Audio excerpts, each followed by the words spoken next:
Mimpi. Elia menggumam pelan saat ada yang mengganggu tidurnya. Namun hal itu tak lantas membuat matanya terbuka. Dia kembali bergelung di bawah selimut tebal tanpa menyadari suaminya yang tidak berhenti menertawakan kelakuannya. Sayang, ayo bangun. Lucy sudah menyiapkan mie goreng kesukaanmu di bawah. Ayo cepat bangun sebelum Lepi menghabiskannya. Ujuk Gabrieli sambil menoel-noel hidung mungil istrinya. Gabrieli kembali tertawa melihat istrinya yang malah mengerucutkan bibir. Dia terus melakukan hal itu hingga akhirnya Elia membuka mata. Selamat pagi. Selamat pagi juga Kak Iel, sahut Elia dengan suara serak khas orang bangun tidur. Apa benar Kak Lucy membuatkan mie goreng untukku? Tidak, aku berkata bohong, ucap Gabrieli. Morning kiss sayang, bibirku sudah kering karena menunggumu bangun dari tadi. Meskipun masih mengantuk, Elia tetap menuruti keinginan suaminya. Sudah menjadi rutinitas mereka untuk saling memberikan ciuman selamat pagi. Cuk, sudah. Terima kasih, ucap Gabrieli kemudian membalas ciuman istrinya. Sekarang mandilah, aku akan memilih baju untukmu. Hari ini aku ikut ke kantor ya kak? Tanya Elia sambil menutup mulutnya yang terus menguap. Kenapa mengantuk sekali sih? Sebenarnya obat apa yang kakak berikan semalam? Karena takut Elia hamil, Gabrieli kini rutin memberinya obat untuk menunda kehamilan. Dia benar-benar khawatir dengan peringatan yang disampaikan Reinhard kalau nyawa Elia bisa terancam jika sampai mengandung di usianya yang masih begitu muda. Ditambah lagi dengan kondisi rahimnya yang bermasalah, membuat Gabrieli semakin mawas diri supaya tidak melakukan kesalahan. Itu vitamin sayang, jawab Gabrieli bohong. Vitamin ya, beo Elia. Kak Iel, aku ingin peluk. Mata Gabrieli langsung bersinar terang mendengar Elia yang ingin bermanja. Tanpa mengulur waktu lagi dia segera memeluk tubuh mungil istrinya. Kenapa manja sekali, Tanya Gabrieli sambil menciumi puncak kepala Elia. Semalam aku bermimpi. Mimpi? Mimpi apa? Aku bermimpi tidur di pelukan Kak Iel. Rasanya nyaman sekali dan juga hangat. Tapi Kak Iel, di dalam mimpi itu aku seperti dikejar-kejar oleh pria bermata merah. Dia menarik tanganku dan ingin memasukkan aku ke dalam sangkar burung yang sangat besar. Aku sangat takut. Lalu Kak Iel muncul dan menyelamatkan aku dari pria mata merah itu. Jawab Elia sembari menarik napas dalam. Kak Iel memelukku sama persis seperti sekarang. Aku jadi merasa terlindungi dari orang jahat. Ya Tuhan, kenapa mimpi Elia bisa sangat pas dengan keadaannya sekarang? Pria bermata merah yang ada di dalam mimpinya itu pasti jegal. Dan sangkar burung itu apa maksudnya? Jangan-jangan mimpi ini adalah firasat kalau jegal ingin menjadikan Elia sebagai tawanannya. Astaga, ini tidak boleh terjadi. Apapun caranya, Elia harus segera sembuh dari trauma ini sebelum bajingan itu menemukannya. Harus. Kak Iel, dulu aku sering sekali bermimpi aneh-aneh. Sehari sebelum aku bertemu dengan dokter itu, aku bermimpi terjebak di dalam ruang waktu yang sangat gelap. Ruangan itu sangat sunyi, aku sampai kesulitan bernapas. Tidak ada satupun orang di sana sampai di mana akhirnya ada sebuah cahaya kecil yang menarikku keluar.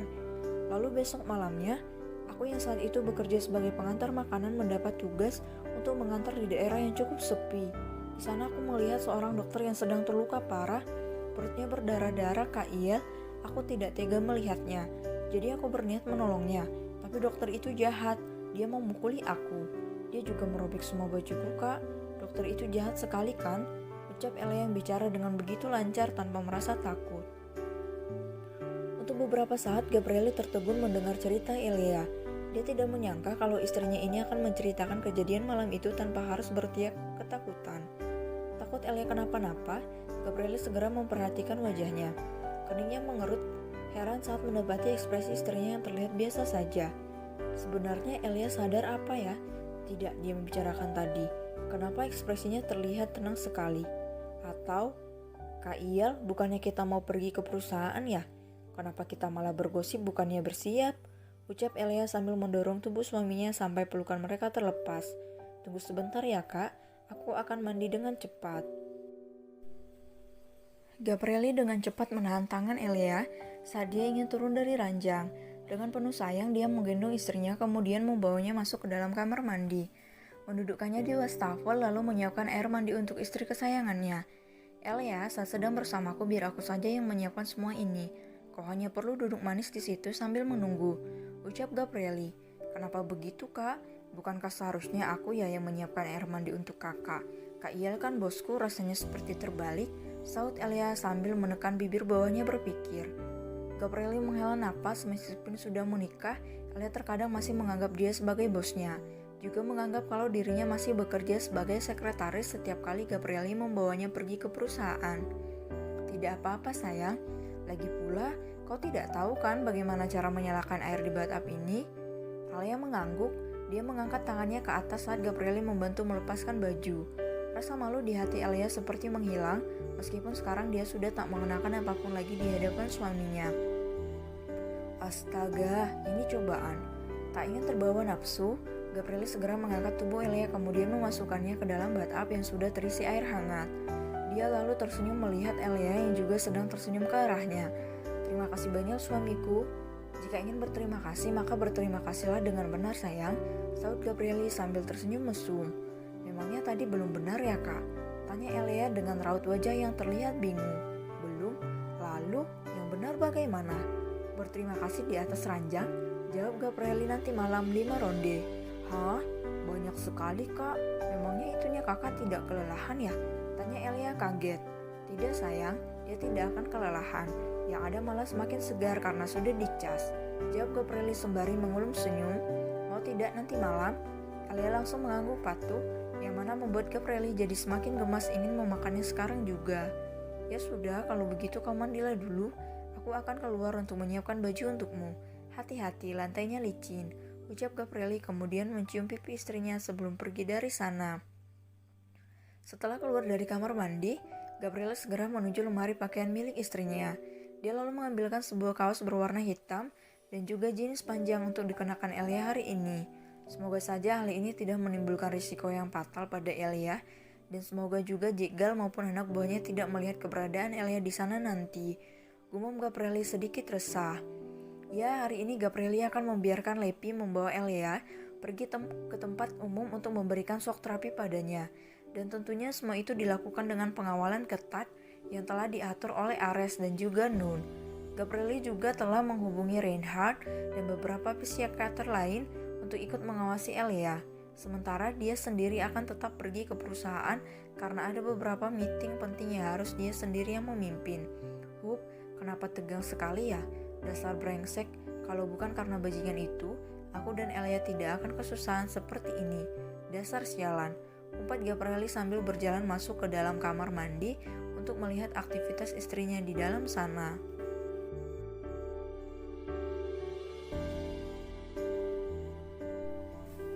Sarapan pagi. Yura dengan penuh perhatian menyendokkan makanan ke dalam piring suami dan ayah mertuanya. Hari ini Yura merasa lebih bersemangat karena semalam entah ada angin apa tiba-tiba suaminya tidur sambil memeluknya. Sebuah pelukan yang selalu Yura impi-impikan selama ini.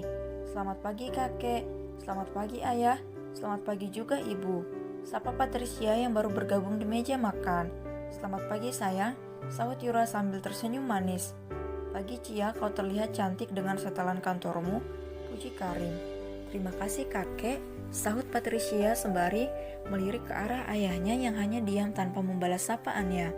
Melihat wajah putrinya yang berubah murung, Yura segera memikirkan cara untuk meredam keadaan itu. Dia lalu menemukan sebuah ide.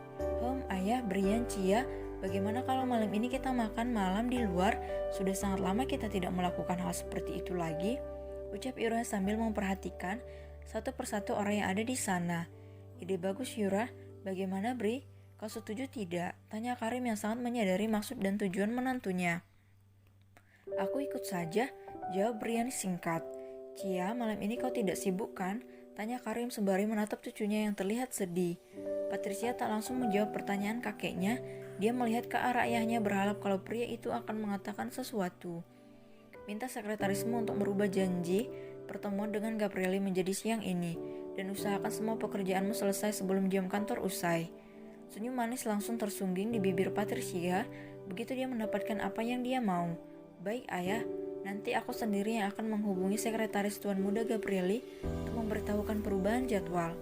Brian mengangguk, dia lalu mulai menikmati sarapan paginya, mengabaikan raut bahagia di wajah Yura dan juga Patricia. Oh iya Yura, setelah ini tolong siapkan air hangat untuk ayah ya, ucap Karim di sela-sela sarapannya. Air hangat untuk apa ayah? Ayah sedang tidak enak badan ya? Tanya Yura khawatir. Karim menggeleng. Ayah ingin berjalan-jalan di taman. Ya, orang renta seperti ayah katanya tidak baik jika terus berada di dalam rumah, jadi sesekali perlu berolahraga di luar untuk menghasilkan keringat. Maksud ayah ingin berolahraga. Iya, bukan olahraga berat, hanya sekedar jalan-jalan saja di taman, jawab Karim. Perlu ditemani tidak ya? Aku memiliki banyak waktu luang, ucap Yura menawarkan diri. Tidak usah, lebih baik kau buatkan cemilan untuk ayah saja di rumah, nanti biar asisten ayah yang menemani di sana, sahut Karim. Baiklah kalau begitu. Patricia sedikit curiga mendengar niatan kakeknya, namun dia juga tidak bisa terlalu menunjukkan kecurigaannya, itu karena takut kalau semua orang malah balik curiga padanya. Kakek, kenapa tidak hari libur saja jalan-jalannya? Aku juga kan ingin menemani kakek berolahraga, tanya Patricia penuh selidik. Karim terkekeh mendengar pertanyaan cucunya. Sebenarnya dia juga sangat ingin ada yang menemani, tapi entah kenapa pagi ini tiba-tiba saja dia merasa begitu bersemangat untuk pergi ke taman, seolah ada magnet berkekuatan besar yang menariknya untuk datang ke sana seorang diri. Untuk hari ini kakak sendiri dulu, Cia. Minggu nanti baru kita pergi bersama. Bagaimana, kau mau tidak? Patricia pura-pura memasang ekspresi wajah tidak rela. Tingkahnya itu malah mengundang gelak tawa kakek dan juga ibunya. Sayang, begitu saja sudah merajuk. Kan kakek sudah bilang kalau minggu nanti dia akan mengajakmu pergi berolahraga bersama, ucap Yura sambil menggelengkan kepala. Tapi kan kasihan kakek bu kalau pergi sendirian. Bagaimana nanti kalau ada wanita yang menculik kakek? Aku tidak rela kakekku yang tampan ini digoda oleh mereka, sahut Patria kesal. Hahaha Patricia, kakekmu ini sudah tua dan bau tanah. Memangnya siapa yang tertarik untuk menculik kakek, ha? Kau ini ada-ada saja, ucap Karim merasa lucu dengan perkataan cucunya. Tentu saja banyaklah wanita yang ingin memiliki kakek. Kakekku sangat tampan, memangnya siapa yang mampu menolak pesona seorang Karim Yung? Suamiku ini sangat tampan. Aku yakin di dunia ini pasti tidak ada wanita yang sanggup menolak pesona seorang Brian Yung. Hati Brian bergetar kuat saat telinganya kembali teringat dengan ucapan Sandra yang hampir mirip dengan apa yang diucapkan Patricia barusan. Yura yang melihat gelagat suaminya yang terlihat aneh segera bertanya, Brian, ada apa? Kenapa kau terlihat linglung begitu? Brian, kau tahu Brian, aku adalah wanita yang paling beruntung di dunia ini. Kenapa? Karena aku dinikahi oleh pria tertampan yang ada di muka bumi ini. Namanya Brian Yung. Brian, kau kenapa? Tanya Yura lagi sambil mengguncang tangan suaminya yang sedang melamun. Hah? Beo Brian kaget. Ada apa Yura? Kenapa kau mengagetkanku? Tatapan Yura menyenduh. Dia bisa langsung tahu kalau suaminya tengah memikirkan almarhumah Sandra, istri pertamanya. Sambil menahan rasa perih di hatinya, Yura berusaha untuk terlihat biasa saja. Dia memaksakan untuk tersenyum yang mana malah membuatnya terlihat semakin menyedihkan. Tidak apa-apa, makanlah, nanti makananmu menjadi dingin, jawab Yura dengan suara yang sangat lirih. Karim hanya bisa menarik napas panjang, melihat hubungan anak dan menantunya yang selalu terharang jarak. Putranya teramat sangat dingin dengan sikapnya, sementara menantunya sendiri terlalu baik hati sampai-sampai mengorbankan kebahagiaannya hanya demi pria yang tidak pernah mencintainya. Tak ingin kesedihannya dilihat oleh anak dan cucunya, Karim berpamitan untuk segera pergi olahraga. Yura, tolong ambilkan air hangat itu untuk ayah. Sepertinya matahari sudah semakin naik ke atas. Ayah takut tidak kuat menahan panasnya, ucap Karim seraya menyekam mulut menggunakan tisu. Baik ayah, tunggu sebentar. Yura bergegas menyiapkan air hangat yang diminta oleh ayah mertuanya. Dengan cekatan dia juga menyiapkan handuk kecil beserta sedikit cemilan untuk menemaninya saat beristirahat nanti. Brian, ayah tahu kau tidak mencintai Yura, tapi ayah mohon tolong jangan abaikan dia. Yura adalah wanita yang sangat baik. Kurang apa dia padamu selama ini, ha? Omel Karim pelan. Jangan paksa aku, ayah. Sudah cukup ayah dan ibu membuat hidupku jadi seperti ini sejak kematian Sandra. Kalian yang menginginkan Yura menjadi istriku, bukan aku, sahut Brian emosi kemudian pergi meninggalkan ayahnya yang terdiam sedih. Tangan Patricia terkepal kuat. Dia muak, benar-benar sangat muak melihat keegoisan ayahnya. Di dalam hatinya Patricia bersumpah akan segera melenyapkan Eleanor agar hidup ayahnya semakin menderita. Ayah, di mana Brian? Apa dia sudah berangkat ke kantor? Tanya Yura sambil menoleh ke sana kemari mencari keberadaan suaminya. Ayah sudah berangkat lebih dulu, Bu. Ada urusan mendadak katanya tadi, jawab Patricia menggantikan kakeknya bicara. Ya sudah, Bu, kakek, aku berangkat kerja dulu. Kakek nanti pelan-pelan saja ya. Aku khawatir tulang punggung kakek patah kalau terlalu lama berjalan-jalan. Astaga Yura, lihatlah gadis nakal ini. Tegas sekali dia mengatai kakeknya seperti itu, ucap Karim sembari menggelengkan kepala. Yura tertawa mendengar aduan dari ayah mertuanya. Dia kemudian menggelengkan kepala ke arah putrinya yang ingin kembali mengerjai kakeknya. Patricia, sudah cukup, cegah Yura. Tapi aku masih ingin bermain dengan kakek, Bu, rengek Patricia. Sudah sana berangkat ke kantor, nanti ayahmu bisa marah loh kalau bawaannya datang terlambat, saut Yura kemudian mendorong tubuh putrinya ke arah depan. Ibu, astaga anak ini, sudahlah nanti saja bercandanya, sekarang pergi dan carilah uang yang banyak, ibu ingin membeli berlian. Dengan langkah gontai Patricia berjalan masuk ke dalam mobil, dia lalu melambaikan tangan ke arah ibunya dengan wajah yang terlihat sangat masam. Setelah mobilnya berada di luar gerbang, Patricia tertawa sinis. Lagi-lagi aktingnya berakhir sempurna.